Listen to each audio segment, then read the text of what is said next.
Pivotar é ser ser humano. Hum. O nosso cérebro é a nossa maior vantagem competitiva. Só que o cérebro foi feito para mudar.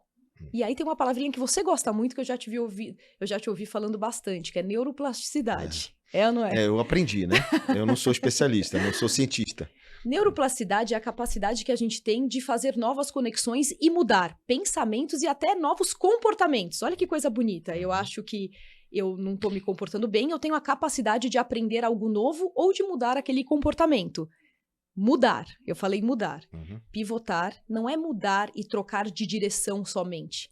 É mudar com consciência. E isso faz toda a diferença. Mudar com consciência, com discernimento, para poder fazer a curva que precisa ser feita a partir do momento que você adquiriu isso. Não adianta, o que você quer dizer, pelo que eu estou entendendo, não adianta sair mudando, dando cavalo de pau por aí, sem ter consciência do que você está fazendo. Sem ter consciência do que você está fazendo, sem saber quem é você e por que você está mudando. Eu acho que é aqui que eu queria botar... O conhecimento próprio, né? De entender quem você é, para a partir daí sua consciência expandir, para que você tome melhores decisões. Exatamente. Os 3 pilares dessa neuroplasticidade é intencionalidade, autorresponsabilidade e constância. Você fala bastante nisso, né? Constante. Sempre. E o terceiro pilar é o propósito, mas é o propósito no sentido de por que você faz o que você faz. Então, a intencionalidade abre o caminho, a autorresponsabilidade e a constância sustenta esse processo, e o propósito é o que gera o resultado. Porque se você não tiver a intenção, mas com um sentido por trás daquilo, então se só quero pivotar porque não tá bom. Não, mas quer pivotar para onde e por quê? O porquê muda o jogo. Tem que ter o sentido, né? E o porquê é uma pergunta fortíssima, né?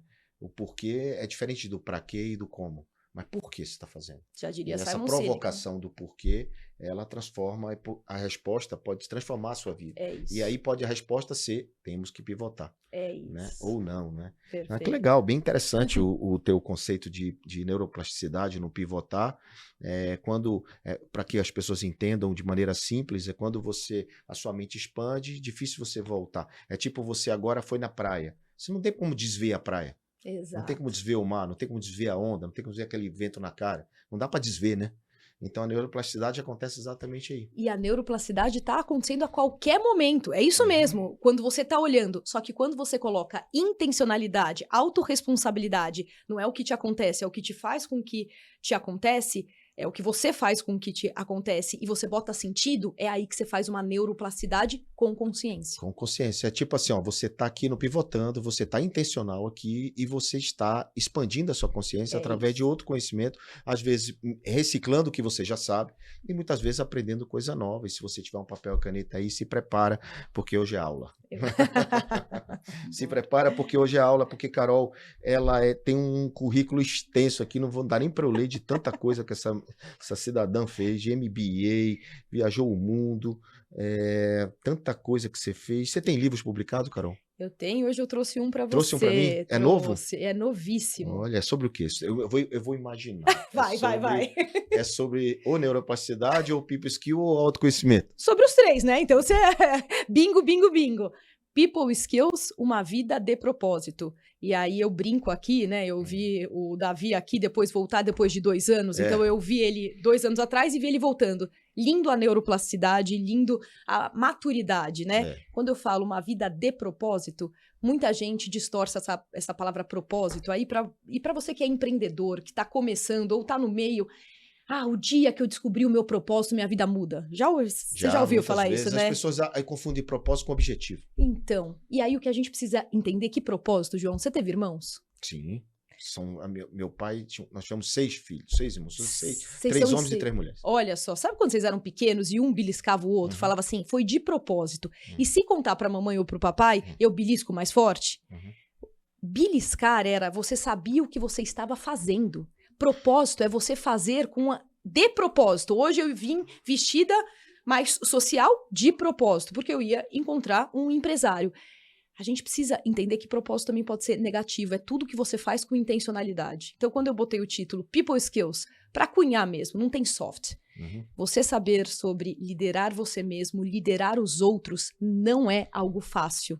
Quando o seu cérebro olha soft skills com hard skills. Soft skills, capacidade de você emocional. hard skills, capacidade técnica, já é pesado, isso aqui é importante. E o soft é soft. O que é soft? É o algodão, é o macio, é leve. Então a gente tem que botar isso aqui como people skills. Seu cérebro precisa entender que people skills é algo que todo mundo deveria desenvolver. A gente não nasce sabendo de nada, mas a gente deveria investir em people skills. O que a gente pode traduzir o people skills em termos de abrasileirar ele? Como é que seria essa frase?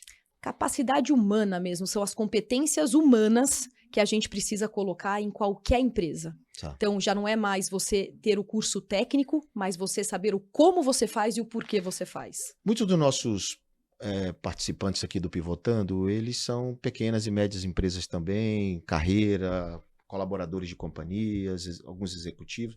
Como é que o cara pode levar para o business dele, para o negócio dele, esse conceito de people skills? De que maneira ele pode implantar? O que ele tem que fazer? Primeiro, quais são os passos para implantar um people skills? O que é que ele vai encontrar no teu livro para esse aprendizado, se você puder ajudar? Perfeita pergunta. E eu falaria aqui primeiro, tudo é sobre pessoas. Certo. Certo? Tudo é sobre pessoas. Então, mas se é sobre pessoas, é o empresário por trás da empresa. Então, como é que ele encara isso para ser uma melhor empresa e para ter resultado? Porque imagina que muitos empresários são muito imediatistas, né? Sim. Então, eu não quero implantar um negócio para daqui a 10 anos, quero implantar um negócio para daqui a 1 ano, 6 meses, 3 meses.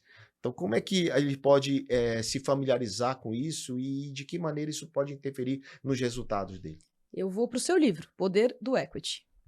A gente precisa pensar mais em longo prazo. É óbvio que o empresário pequeno, o médio, ele tem que dar lucro, ele tem que fazer com que a empresa sobreviva. Uhum.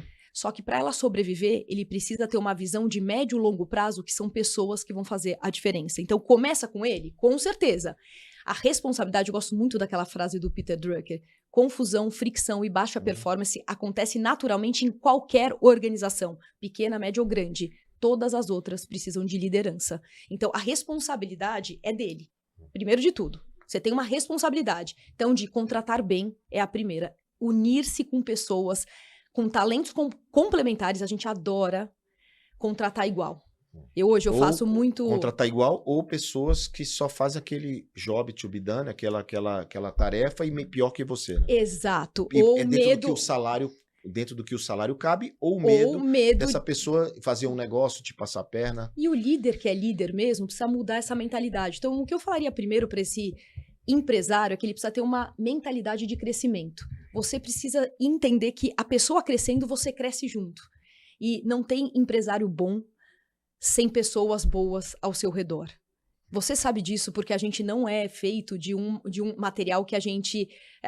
Carol tem tudo que ela precisa. Não, Carol não tem quase nada do que todos precisam. Mas nós juntos a gente pode fazer a diferença no mundo. E acho que essa é a maior beleza que eu posso falar. Então, primeiro é ele se conhecer. Depois é ele investir numa gestão emocional dele, porque ser empresário é uma montanha-russa. Ainda mais aqui no Brasil. Quem empreende no Brasil, empreende em qualquer lugar do mundo. Exato. Né? Ser empresário aqui não é fácil. Então, primeiro é colocar a máscara em você, aquela velha metáfora, para depois colocar no outro.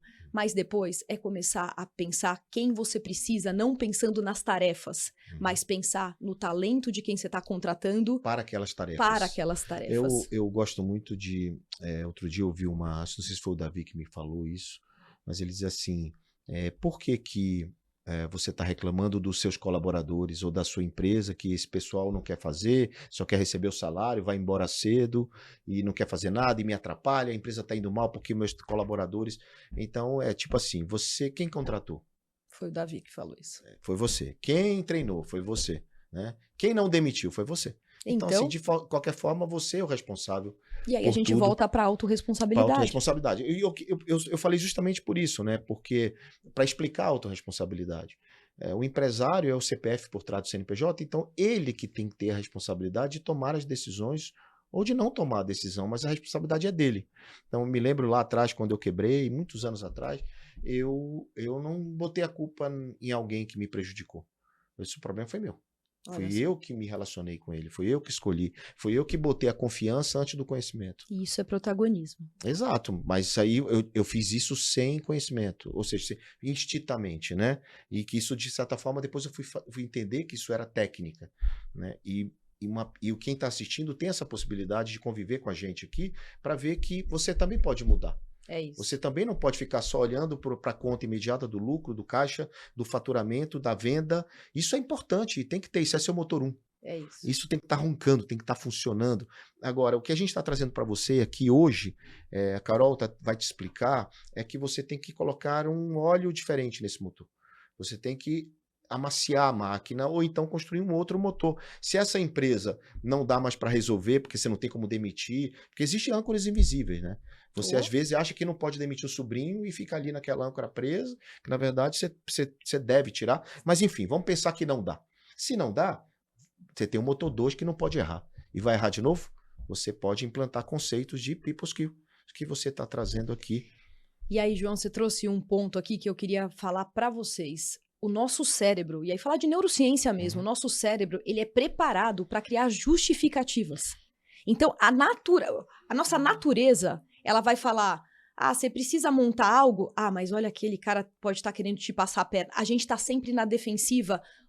Quando a gente olha lá para trás, a gente tinha um senso de sobrevivência. Portanto, precisam acontecer, em média, 5 coisas boas para uma ruim. Não entendi. Nosso cérebro, ele é mais ou menos assim. Quando acontece alguma coisa ruim, ele é velcro. Ele gruda. Porque é a emoção. E você fica naquela emoção. Você fica naquilo. E por mais que aconteçam 1, 2 coisas boas, você ainda assim está na emoção. A coisa boa é teflon. Ela reflete. Você fica feliz, tal, né? Mas logo vem a vida e te dá um solavanco, né? Então precisa acontecer 5 coisas boas para uma que não acontece muito bem, porque você fica remoendo, você fica ali pensando. Então imagina o empresário brasileiro que passa pelos altos e baixos, como ele não precisa ter uma gestão emocional para ele enfrentar esses solavancos. Certo. E aí, e sabendo que são 5 boas para uma ruim, você já sabe que são 5, que você... o não você já tem, o ruim você já sabe que vai acontecer, e por que você vai ficar sofrendo por isso?